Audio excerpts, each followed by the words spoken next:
Kalau sisi kelebihannya, kalau Prof. Mahfud itu masih Menko Polkam, beliau itu kan bisa mengintip gitu. Beliau masih mengintip ada potensi abuse of power, potensi manipulasi, potensi kecurangan. Minimal lawan-lawan yang lain ingin melakukan kecurangan agak segan juga karena ada Prof. Mahfud di situ yang Hmm. mengintip. Itu juga mungkin PDIP tidak mengizinkan Mbak semua menterinya mundur karena bukan hanya soal kepentingan rakyat, tapi supaya pemilu tetap bisa ada yang kontrol dari dalam, sehingga potensi-potensi abuse of power atau penggunaan fasilitas negara atau potensi apa namanya pemilu yang tadi itu bau amis yang kecurangan itu bisa diantisipasi karena menteri-menterinya yang dari Ganjar itu masih ada di kabinet. Rakyat harus bergerak untuk menghentikan ini karena kita nggak bisa berharap lagi kepada kekuatan yang lain karena udah jelas Presiden sudah menginstruksikan untuk menteri berpihak, Hmm. menteri berkampanye. Presiden sudah membuktikan meminta PLT untuk berpihak dan berkampanye. Presiden sudah menginstruksikan kepala daerah, desa, lurah, semuanya untuk berpihak dan berkampanye untuk 02. Tribunnews on Fokus Tribuners kembali menjumpai Anda hari ini bersama dengan saya Nila Irda. Tribuners, Presiden Joko Widodo secara mengejutkan mengatakan bahwa seorang presiden ini sebenarnya boleh berkampanye dalam kontestasi pemilu. Selain itu, menurut Presiden Joko Widodo, seorang kepala negara atau presiden bahkan juga boleh memihak kepada calon tertentu dalam kontestasi pesta demokrasi. Hal ini disampaikan oleh Presiden Jokowi saat ditanyakan perihal ada menterinya yang berasal dari bidang non politik kemudian ikut aktif berkampanye di masa kontestasi pilpres ini. Kira-kira bagaimana kemudian komentar pengamat dan juga analisanya mengenai statement dari Presiden Joko Widodo ini? Sudah langsung tersambung bersama dengan saya ada pengamat politik sekaligus Direktur Eksekutif Voxpol Center, ada Bang Pangi Syarwi Caniago. Selamat malam Bang Pangi, apa kabar? Malam Mbak Nila, malam Tribuners. Kabar baik, Alhamdulillah. Alhamdulillah. Terima kasih banyak Bang Pangi menyempatkan waktunya untuk bisa berbincang dalam program Tribun Sound Focus. Ini Presiden Joko Widodo mengatakan kepala negara boleh berkampanye dan memihak ke calon presiden. Saya mau minta pengantar terlebih dahulu dari Bang Pangi, silahkan. Satu kata mengejutkan ya, dan membuat kita kaget ya. Uh, tetapi ini yang membuat kita dari awal sudah kekhawatiran itu bahwa ketika statement itu muncul, itu membuktikan bahwa pemilu kita tidak lagi lapangan datar, Mbak Nila. Pemilu kita sudah inequality, tidak lagi setara dan tidak lagi apa namanya freedom ya, kebebasan itu dijunjung tinggi. Bagaimana intimidasi terus terjadi, pelarangan, pencabutan ya. Jadi kan roh dari demokrasi, starting point dari demokrasi sebetulnya kan nilainya adalah adanya kesetaraan. Hmm. Nah, yang kedua adalah adanya kebebasan. Nah, ketika presiden terlibat di dalam politik aktif ya, tidak lagi bebas aktif dalam konteks partisan, presiden boleh berpihak, presiden boleh mengkampanyekan calon presiden, dan selalu kemudian disampaikan bahwa tidak ada aturan yang melanggar presiden tidak boleh mengkampanyekan calon tertentu. Nah, pada konteks itulah kemudian presiden juga menyatakan bahwa ini tidak ada potensi sepanjang silakan berkampanye, silakan memihak, sepanjang tidak ada abuse of power, penyalahgunaan kekuasaan atau menggunakan fasilitas negara. Nah, di dalam konteks ini saya membaca uh, ini lapangan kita sekarang terus terang sudah dari statement presiden tadi, starting pointnya adalah pemilu kita sudah partisan, pemilu kita sudah becek, dan lapangan sudah tidak datar lagi. Nah, ini konsekuensinya tidak main-main. Nanti pemilu kita diskriminatif, di mana-mana akan terjadi kecurangan, nanti susah mengontrol aparatnya, Hmm. ASN-nya, karena bagaimanapun aparat itu kan TNI dan Polri, baik Angkatan Darat, Angkatan Laut, Udara, Panglima tertingginya Presiden. Nah, Presiden sudah memberikan kode keras bahwa sinyal boleh mengkampanyekan calon presiden tertentu, tidak ada larangan, meskipun yang video viral sebelumnya Pak Jokowi kan mengatakan pada waktu yang bersamaan beberapa bulan sebelumnya Presiden mengatakan akan netral, akan apa tidak berpihak kan begitu. Faktanya ternyata sesuai dengan prediksi saya sudah mengatakan ya hampir 3 bulan yang lalu, bahkan ketika Gibran maju sebagai calon wakil presiden, ketika beliau melahirkan anak haram konstitusi yang kemudian merubah dari pasal penambahan pernah menjabat sebagai kepala daerah, sejak itu saya juga sudah berkesimpulan dan saya nggak kaget Mbak Nila ketika Presiden berstatement hari ini hanya bagian dari kausalitas sebab akibat dialektika saja. Saya sudah mengatakan ketika anak presiden bertarung, maka sebetulnya presiden itu tidak bisa netral. Presiden akan partisan, presiden akan terlibat, dan tidak akan. Dan yang kedua, statement saya juga pernah menyatakan, kalau elektabilitasnya Pak Prabowo itu stagnan, tidak ada kenaikan tren pertumbuhan, deadlock di situ, maka per tanggal 20 Januari, saya mengatakan waktu itu, presiden akan turun tangan, tidak akan membiarkan kondisi ini dengan posisi elektabilitas yang stagnan. Nah, statement presiden tadi menunjukkan keberpihakannya boleh mengkampanyekan Prabowo, Gibran, dan presiden punya hak secara politik, itu menunjukkan adalah, istilahnya saya adalah kepanikan elektoral. Gitu. Kepanikan, bukan panik buy, ada panik buying, ada panik elektoral. Nah, ini panik elektoral yang kemudian kesimpulan saya hari ini terbukti faktanya, walaupun saya hanya mengatakan tanggal 20, tapi sekarang tanggal 24, akhirnya presiden turun gunung. Ya. Itu menunjukkan apa? Elektabilitas Prabowo Gibran sudah stagnan. Dan dari data fakta itu menunjukkan bahwa kampanye, misalnya mengkampanyekan, menggiring opini, bahwa ini akan ada satu putaran dan seterusnya. Tetapi dari fakta dan data dari lembaga survei yang kredibel sebetulnya, kan tidak ada angka yang melebihi angka 50% sejauh per hari ini. Tapi kalau kampanyenya tetap satu putaran, itu namanya bukan kampanye, itu bukan metodologi, itu bukan hasil survei. Tapi itu adalah penggiringan opini publik. Nah, kepanikan itu terjadi dengan kemudian nanti akan ada uang, ada barang, ada penetrasi aparat. Kemudian juga keterlibatan misalnya ASN. Kemarin ada camat yang pakai baju 02, kemudian dianggap tidak melanggar. Terus nanti ada PLT kepala daerah. Kita punya PLT yang sumber kekuasaannya langsung dari presiden, dari Menteri Dalam Negeri, karena PLT kita adalah yang saya singgung sebelumnya, adalah PLT terlama dalam sepanjang sejarah Republik berdiri. Biasanya PLT 6 bulan, sekarang PLT bisa 2 tahun. Dan itu dibuat oleh presiden untuk kepentingan politik elektoralnya. Saya nggak tahu kenapa itu bisa terjadi. Harusnya kan PLT nggak boleh lama-lama. Harusnya pemilu itu kan reguler. Nah, apa tujuannya? Ternyata PLT untuk kemenangan presiden, untuk membantu menggendong anaknya. Nah, belum menteri-menteri hari ini. Menteri saya lihat udah kehilangan intensitas, kehilangan fokus, kehilangan arah. Misalnya Prof. Mahfud tidak lagi bisa fokus di Menko Polkamnya. Kemudian Pak Prabowo nggak bisa konsentrasi lagi menjadi Menteri Pertahanan, Menhan. Kemudian ada juga Menteri Erick Thohir nggak akan fokus lagi mengurus BUMN, akan sibuk menggendong Gibran. Bahkan beliau mengatakan sepertiga dari sumber dayanya akan digunakan, sumber daya ekonomi Indonesia sepertiga ada di tangannya, akan resourcesnya, effortnya akan diupayakan effort untuk memenangkan Prabowo Gibran, artinya menggendong Gibran untuk kemenangan. Dan Erick Thohir pasang badan di situ. Nah, belum Menteri Bahlil, Menteri Luhut, banyak sekali Mbak, hampir semua menteri menurut saya akan pasang badan, apalagi kode presiden jelas bahwa menteri boleh berpihak, menteri boleh berkampanye. Nah, itu sudah clear banget. Jadi jangan-jangan nanti memang Prabowo Gibran ini akan digendong oleh semua menteri yang ada di istana. Nah, kalau ini terjadi, maka menurut saya narasi tentang wacana tentang impeachment itu realistis, Mbak. Itu masuk akal akhirnya.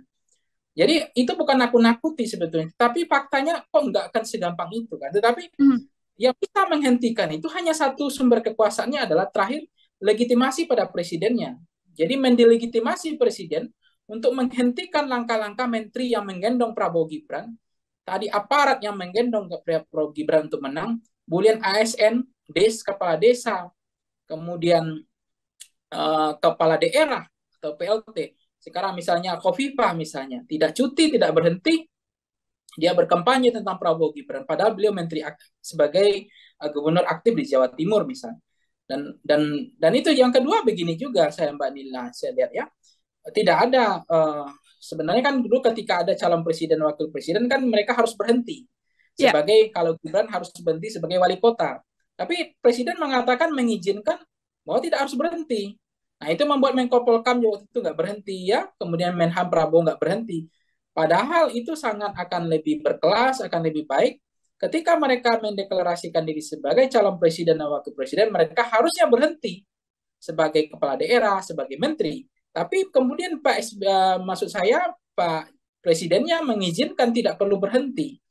Jadi inkonsistensi ini terus terjadi. Pertama adalah inkonsistensi Presiden pernah mengatakan harap menteri untuk fokus, untuk berkonsentrasi supaya kepentingan menjadi menteri itu adalah kepentingan rakyat. Nah, sekarang menteri fokus pada bukan pelayanan rakyat, tapi pelayanan terhadap kelompok golongan, terutama akan menggendong anak yang namanya Prabowo Gibran, anaknya Pak Jokowi.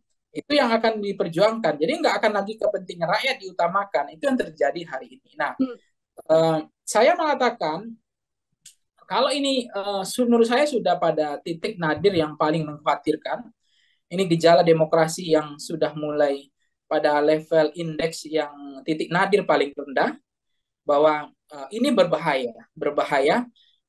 Saya tidak menakut-nakuti, saya nggak membawa narasi pesimis, tapi ini akan membahayakan terkait dengan indeks kualitas demokrasi kita, termasuk legitimasi pemilu besok. Karena kalau statement presiden itu bukan statement yang biasa, itu statement yang pengaruhnya dahsyat banget, pengaruhnya luar biasa. Efeknya apa? Nanti kita lihat 2 atau 3 hari ke depan. Bahkan banyak yang kemudian secara terbuka, bakal banyak orang yang akan tidak lagi takut-takut, bakal banyak kemudian yang orang dengan mata telanjang, dengan apa namanya, mereka begitu berani gitu ya, tidak ada lagi kekhawatiran gitu. Jadi norak lah ya menampilkan mereka akan berpihak kepada Prabowo Gibran.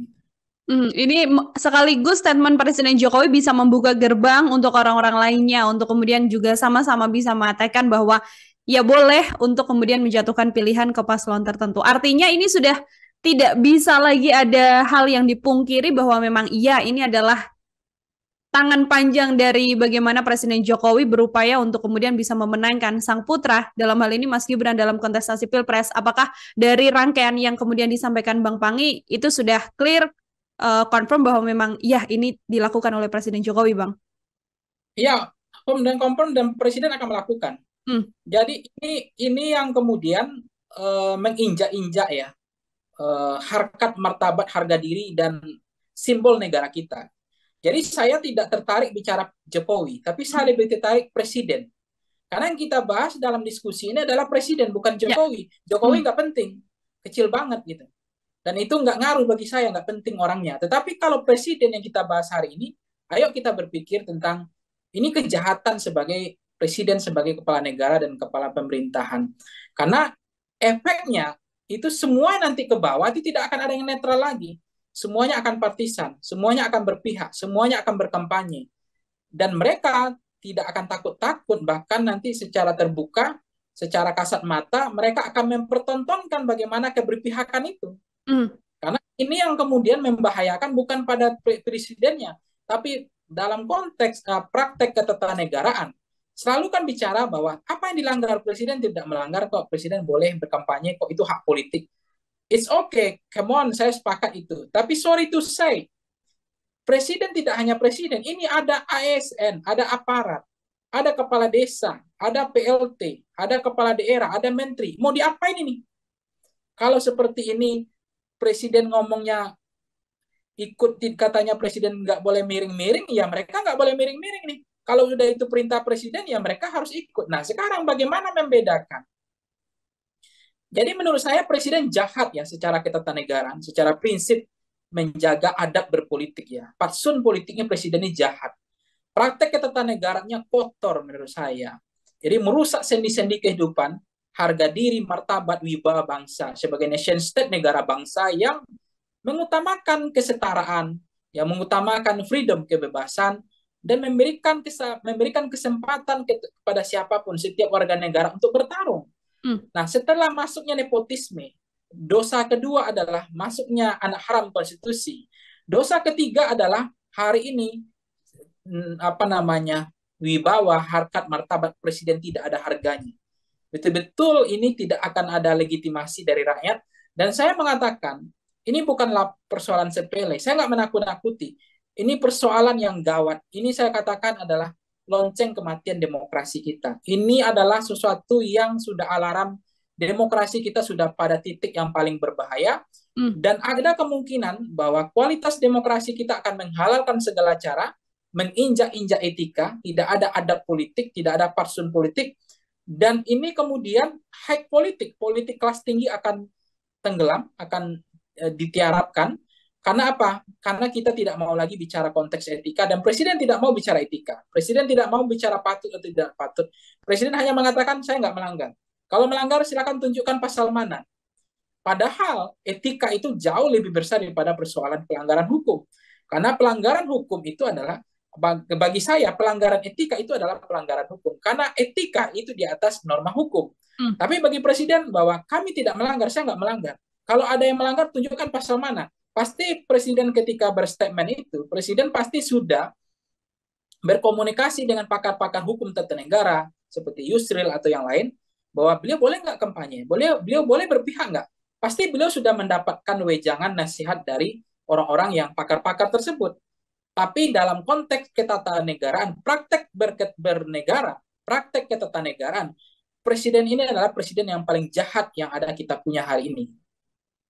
Oke, baik Bang Pange. Ini untuk kemudian kaitannya bagaimana kemenangan paslon nomor 2 ini tidak bisa dipungkiri. Apa dampak yang kemudian akan terjadi dengan statement Presiden Joko Widodo ini? Apakah kemudian sentimen yang juga muncul di publik ini mempengaruhi elektabilitas atau elektoralnya justru nanti akan melejit-lejit, Bang?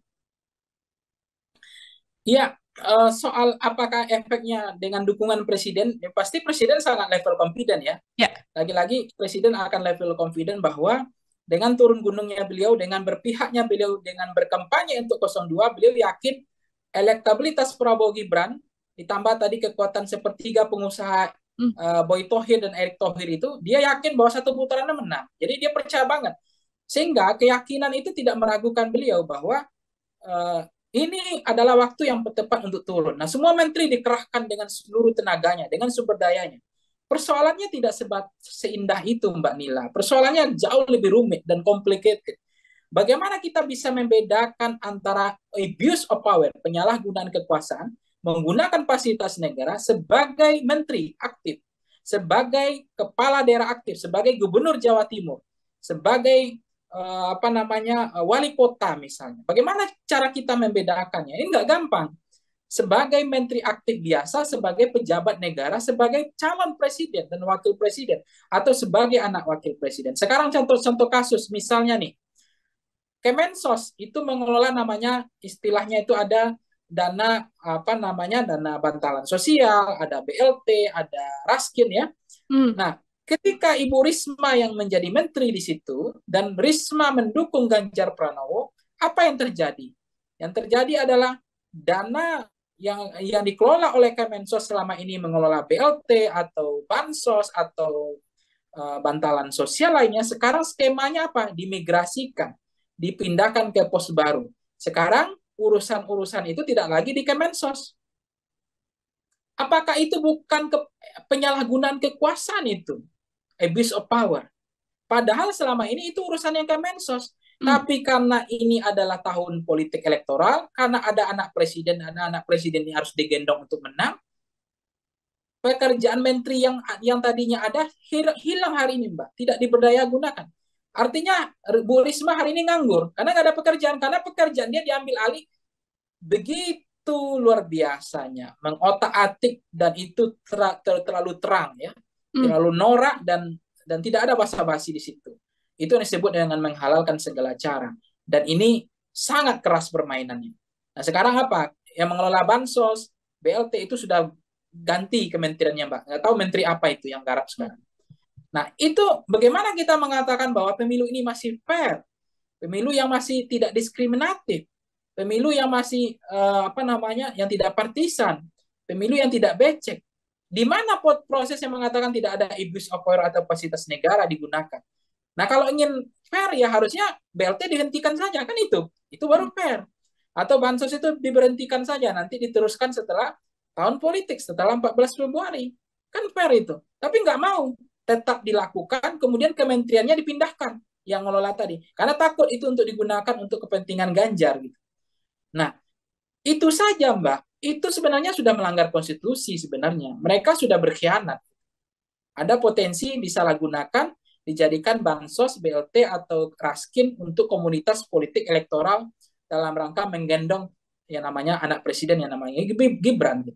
Hmm. Oke, baik Bang Bangi. Ini menyoal menteri, Bang Bangi menyinggung soal beberapa menteri yang kemudian aktif dalam kampanye untuk kemenangan Prabowo Gibran dan sebagainya begitu ya. Ini juga ada menteri yang juga masih aktif dan juga merupakan calon wakil presiden, yang mana Menko Polhukam ini Prof. Mahfud juga kemudian bersamaan dengan statement dari Presiden Joko Widodo boleh berkampanye, ini Prof. Mahfud justru mengatakan dalam waktu dekat atau begitu ya, dirinya siap untuk kemudian mundur dari jabatannya. Dan yang menarik adalah kemudian bagaimana Prof. Mahfud menyinggung agar pejabat ini tidak menyalahgunakan jabatan dan juga fasilitas negara demi kepentingan kampanye. Terkait apa yang akan dilakukan oleh Prof. Mahfud ini, bagaimana Bang Pangi melihatnya? Ya, dalam konteks misalnya tidak menyalahgunakan kekuasaan, tidak menggunakan fasilitas negara, ini kan rohnya, nilai perjuangannya ini mulia sebetulnya. Cuma Prof. Mahfud sebenarnya menurut saya tidak terlambat, tapi sebetulnya jauh lebih baik akan berkelas kemarin ketika Prof. Mahfud itu dipilih sebagai calon wakil presiden, maka pada waktu itu per hari itu beliau mundur sebagai Menko Polhukam. Itu jauh lebih berkelas. Sehingga kemarin beliau untuk mengkritik Gibran tidak nanggung ya, tidak pekeuh ya. Nah, kemarin kan bagaimanapun dalam debat ya Prof. Mahfud agak kesulitan kan, karena bagaimanapun beliau menjadi Menko Polhukam karena atasannya ayahnya Gibran kan gitu. Jadi nggak mungkin beliau menyerang begitu ya, membuat apa namanya serangan balik yang membuat KO itu atau menyerang habis-habisan, nggak mungkin karena nggak enak kan gitu. Jadi beban. Nah, sekarang setelah debat 2 kali debat baru mundur. Jadi kalau pertama itu mundur kan bagus. Kemudian beliau lebih leluasa untuk membuka data-data tentang apa yang terjadi. Kenapa saya harus mundur misalnya? Itu kan lebih berkelas. Nah, persoalannya kenapa mundurnya baru sekarang? Nah, sebetulnya walaupun ini nggak terlambat, sebenarnya konteks ini bisa terlambat, bisa tidak terlambat, tetapi menurut saya memang Prof. Mahfud sudah mempertimbangkan. Kalaupun beliau tidak mundur, per tanggal 14 Februari dan setelah itu, mau menang beliau, mau kalah beliau, beliau kan juga tidak akan dianggap. Dan secara chemistry politik nggak nyambung juga di istana.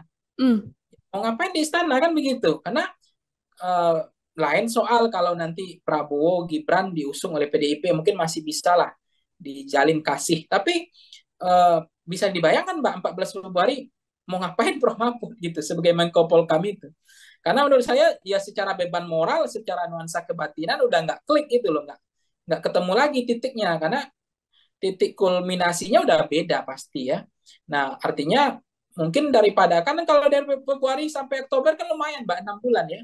Ya. Nah, ya lebih baik mundur dari sekarang sih menurut saya gitu. Nah, karena nanti juga nggak enakan mau ngapain gitu. Nah, kalau soal mundur-mundur ini karena ada abuse of power, karena tidak mau menggunakan fasilitas negara, kita kan berharap memang dari awal semua menteri yang maju, calon presiden yang maju, baik itu menteri maupun wali kota kan memang harus mundur. Tapi presiden kan inkonsisten menunjukkan bahwa boleh nggak harus mundur misalnya. Kemudian menteri boleh rangkap jabatan. Kemudian menteri nggak harus mundur. Menteri boleh mengkampanyekan dan berpihak kepada salah satu. 02 saja saya bilang boleh berpihak kepada 02.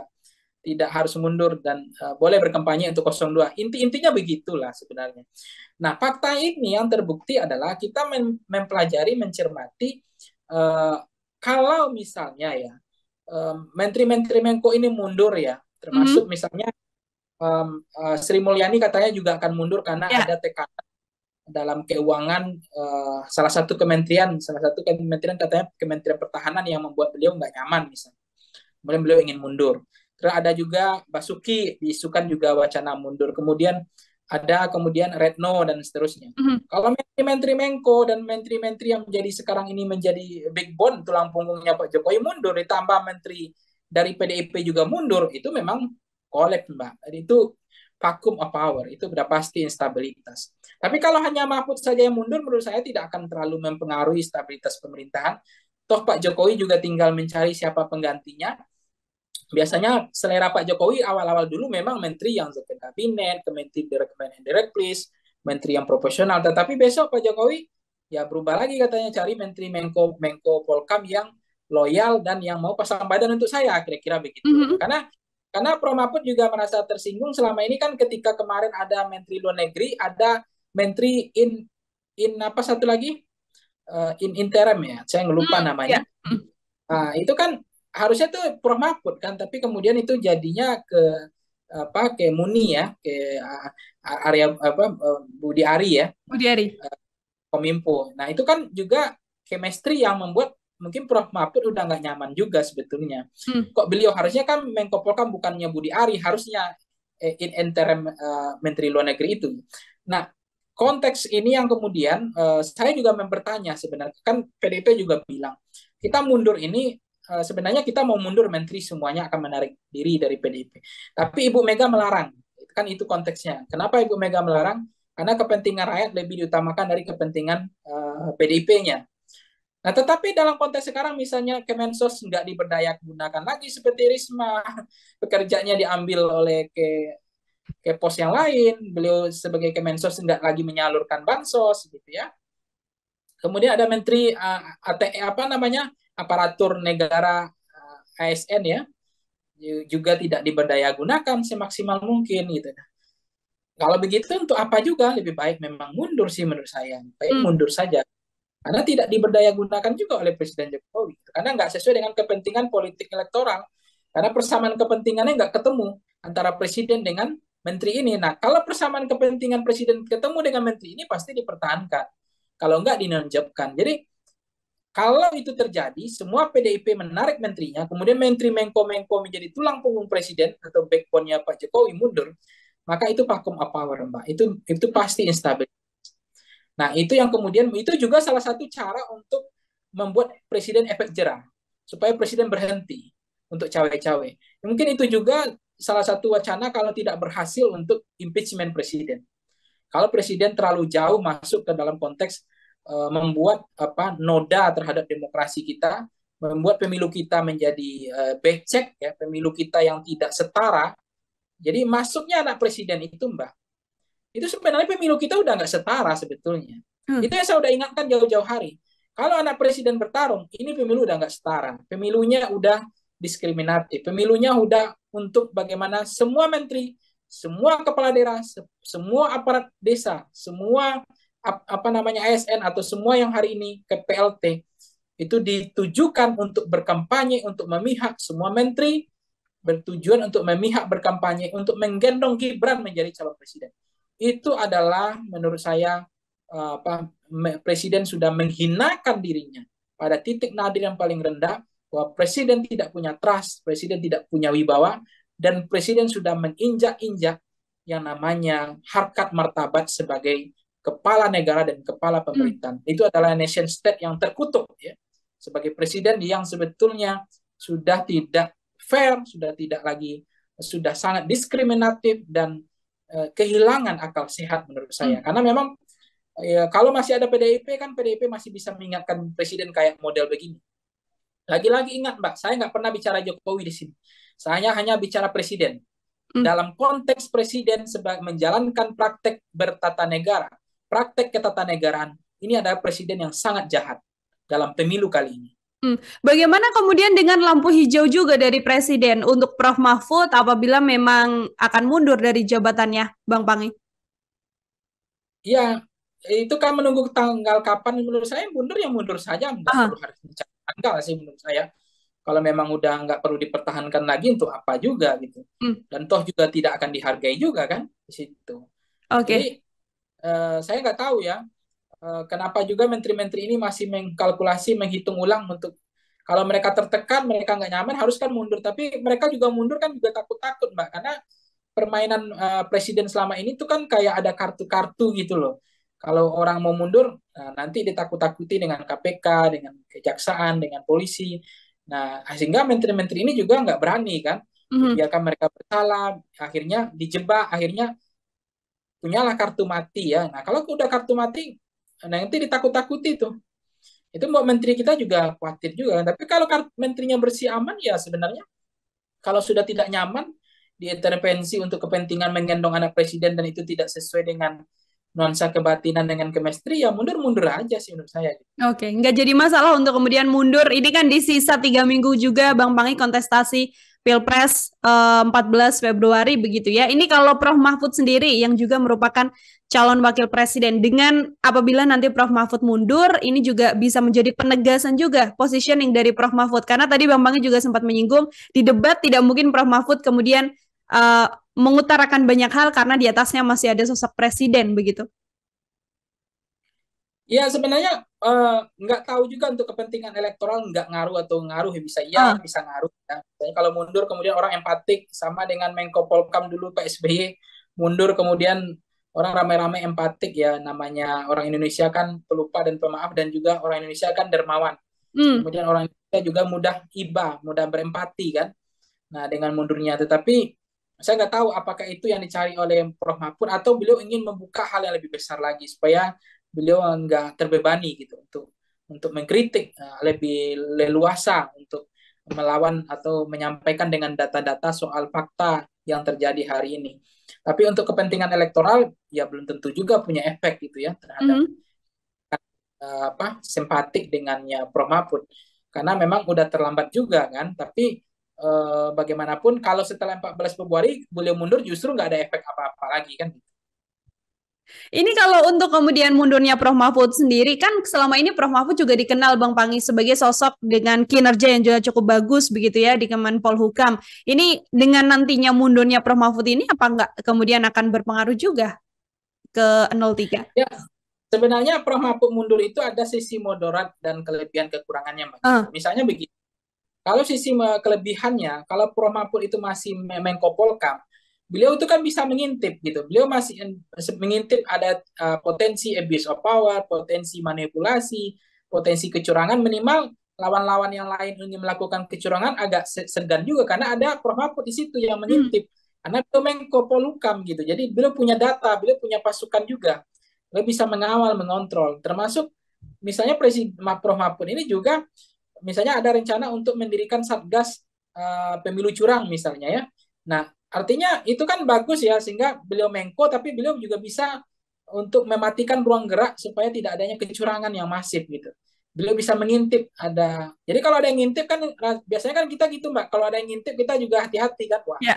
jangan-jangan kita diawasi nih, jangan deh. Nah, kalau begitu Prof Mahfud keluar dari gelanggang, keluar dari Menko Polkam, ya mereka leluasa kan bergerak, nggak ada yang ngontrol kan, nggak ada yang ngintip. Nah itu kekurangannya.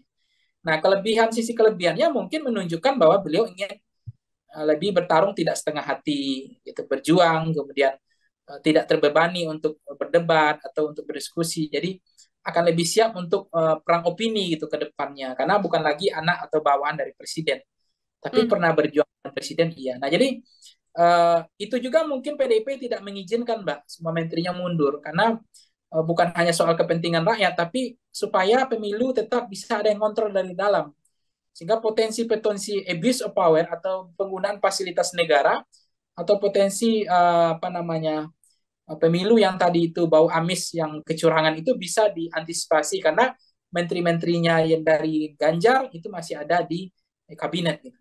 Oke, baik. Terakhir dari saya, Bang Pangi, tadi banyak hal bagaimana kemudian tantangan Presiden melakukan semua hal ini demi berjalannya kontestasi Pilpres 2024. Masih ada sisa waktu 3 minggu lagi menuju 14 Februari 2024. Saya mau minta imbauan dari Bang Pangi, bagaimana kemudian publik ini bisa bekerja juga untuk menjaga demokrasi agar hal-hal yang dilakukan di level-level atas ini tidak berdampak juga pada kontestasi, Bang.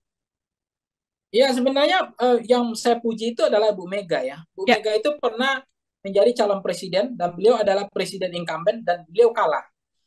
Itu artinya apa? Pemilunya waktu itu adalah pemilu yang tidak partisan, pemilu yang saya yakin pemilu yang paling bersih, pemilu yang jurdil dan luber, tidak hanya lagu lama kaset usang. Sekarang jurdil dan luber itu kan jadi lagu lama kaset usang kan, Hmm. karena pemilunya faktanya tidak seperti itu. Nah, beliau bisa bayangkan Mbak Nila, beliau presiden yang terpilih, kemudian incumbent maju lagi tapi kalah.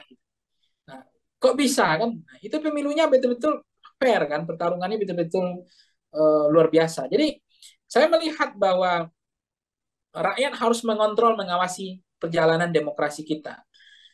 dan bau amis seperti ini harus kita harus kita netralisir bau-bau seperti ini, dan kita harus menghentikan Satgas ini harus dibentuk sebanyak mungkin, termasuk Satgas Saksi Kecurangan, kemudian ada NGO, kelompok kepentingan bergerak, ada ratusan jutaan mata dengan video nanti memviralkan semua perilaku kecurangan dari aparat ya.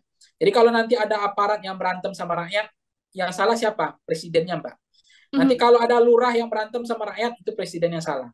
Nanti kalau ada kemudian PLT yang berantem sama partai sama yang lain karena berpihak, salahkan presidennya. Kemudian kalau nanti ada menteri yang berpihak, jelas-jelas menyalahgunakan kekuasaan, tapi kan susah sekali membedakan antara menggunakan kekuasaan atau menggunakan fasilitas dengan tidak. Itu kan tipis-tipis, Mbak, mudah tergelincir. Dan untuk membuktikannya kan nggak gampang. Biasanya kan kita gitu. Ya kalau ada penggunaan fasilitas negara, ada abuse of power, silakan dibuktikan. Ya sorry to say, mohon maaf. Ngapain saya membuktikan? Saya nggak digaji negara. Bukan pekerjaan saya, masa saya suruh membuktikan? Anda dong yang buktikan. Anda yang dibayar pajak, pajak dibayar untuk gaji Anda. Masa kita disuruh membuktikan pelanggaran? Kan nggak fair. Nah begitu. Jadi rakyat harus bergerak untuk menghentikan ini, karena kita nggak bisa berharap lagi kepada kekuatan yang lain, karena udah jelas Presiden sudah menginstruksikan untuk menteri berpihak, menteri berkampanye. Presiden sudah membuktikan, meminta PLT untuk berpihak dan berkampanye. Presiden sudah menginstruksikan kepala daerah, desa, lurah, semuanya untuk berpihak dan berkampanye untuk 02. Nah, kalau itu terjadi, ya, nanti akan berhadapan dengan rakyat. Nah, kalau itu berantem nanti deadlock, Mbak, terjadi chaos, tarik presidennya, ambil alih presidennya, adili, gitu. Itu aja. Oke, baik. Terima kasih banyak Bang Panggi Syarwi Caniago, ini pengamat politik sekaligus Direktur Eksekutif Voxpol Center, untuk kebersamaannya dalam program Tribunnews on Focus kali ini. Semoga di lain kesempatan Bang Panggi kemudian kita bisa berbincang lagi untuk obrolan-obrolan selanjutnya. Selamat malam Bang Panggi. Malam Mbak Nila. Ya, Tribuners, demikian Tribunnews on Focus hari ini bersama dengan saya Nila Irda dan juga Bang Panggi Syarwi Caniago. Nantikan obrolan saya lainnya dengan tema-tema lain. Saya Nila Irda pamit undur diri. Terima kasih dan sampai jumpa. Download Tribun X sekarang. Menghadirkan lokal menjadi Indonesia.